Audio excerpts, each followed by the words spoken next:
흔히 대항해 시대 하면 영웅적인 탐험가들을 떠올리잖아요. 그런데 그들을 그 거친 바다로 내몬 진짜 이유가 뭘까요?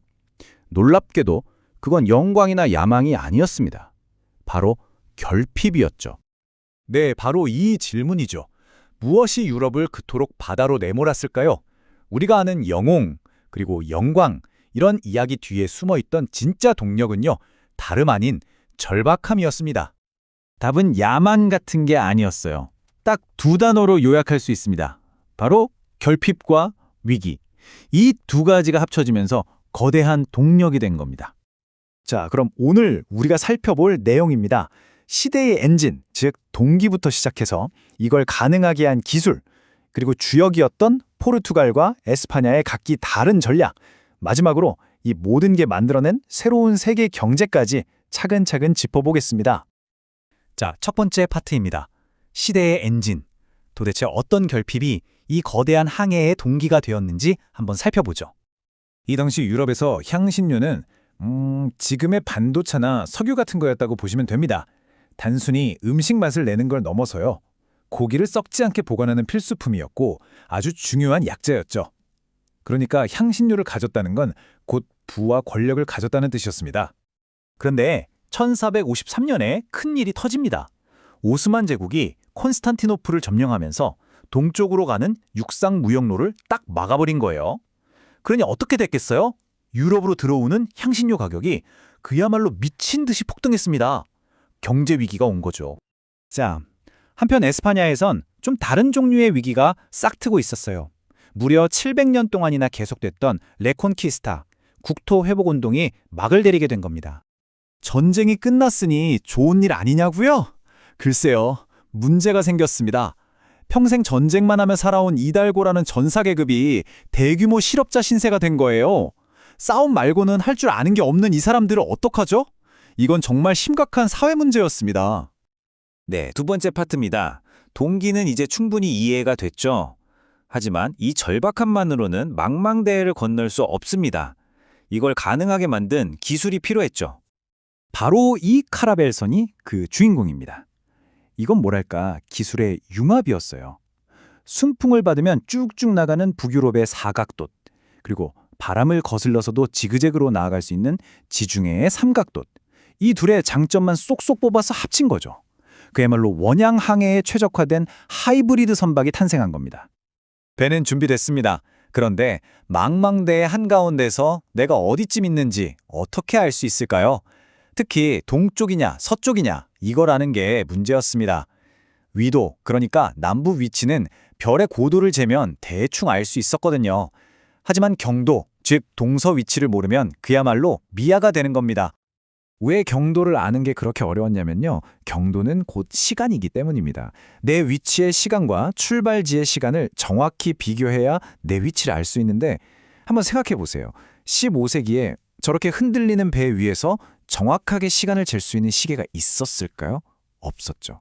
그래서 사실상 초반 항해는 해안선을 따라가는 아주 위험한 방식일 수밖에 없었습니다. 자, 세 번째 주제로 넘어갑니다. 이 새로운 기술과 절박한 동기를 가지고 가장 먼저 바다로 뛰쳐나간 나라는 바로 포르투갈이었습니다. 이 작은 나라가 어떻게 거대한 해상 제국을 만들었을까요? 그들의 전략은 점과 선이었습니다. 포르투갈의 알부케르케 제독은 아주 영리했습니다.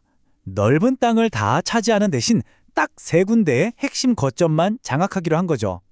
페르시아만 입구인 호르무즈, 인도의 고아, 그리고 동남아와 인도양을 잇는 물라카. 이 세 개의 점만 찍으면 인도양이라는 선 전체를 통제할 수 있다고 본 겁니다. 그리고 이 거점들을 이용해서 카르타즈라는 시스템을 도입합니다.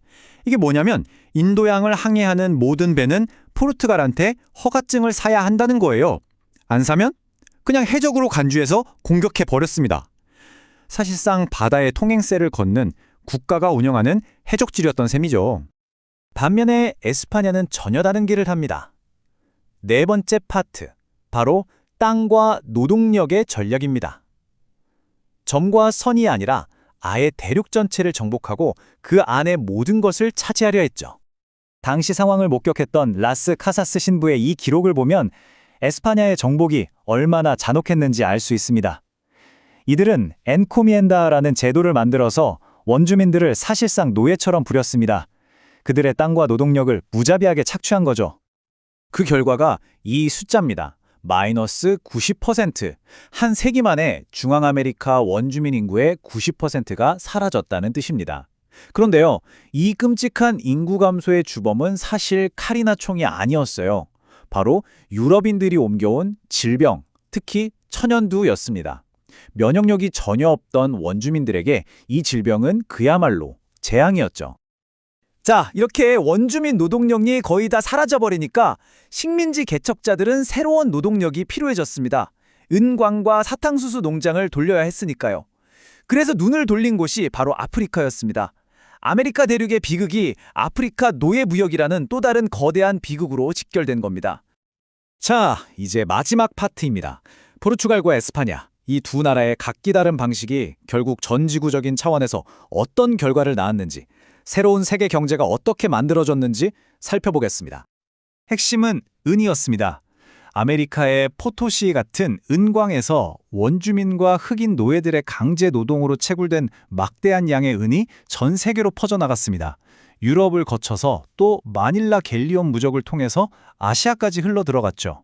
이 은이 최초의 글로벌 통화 역할을 하면서 전 세계를 하나의 경제권으로 묶어버린 겁니다. 그리고 이 과정에서 콜럼버스의 교환이라고 불리는 거대한 물질 교류가 일어났습니다. 감자, 옥수수, 고추 같은 신세계 작물이 유럽으로 건너가서 식량 문제를 해결했고요.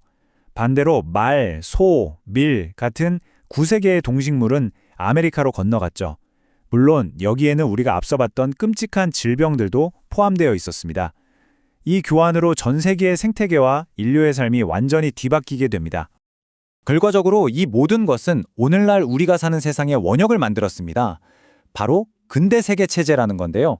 간단히 말해서 서유럽은 자본을 축적하는 중심부가 되고 아메리카와 아프리카는 원자재와 노동력을 공급하는 주변부가 되는 구조입니다. 부유한 중심과 착취당하는 주변부, 이 불평등한 구조가 이때 만들어진 거죠. 이때 축적된 자본이 바로 유럽에서 산업혁명이 일어나는 밑거름이 됐고 동양과 서양의 격차를 벌이는 거대한 분기를 만들어냈습니다. 자, 500년 전 결핍이라는 문제에서 시작된 이 거대한 시스템은 오늘날 세계의 불평등 구조를 만들었습니다. 우리가 던져야 할 질문은 이겁니다. 5세기가 지난 지금 과연 이 구조는 얼마나 그대로 남아있을까요?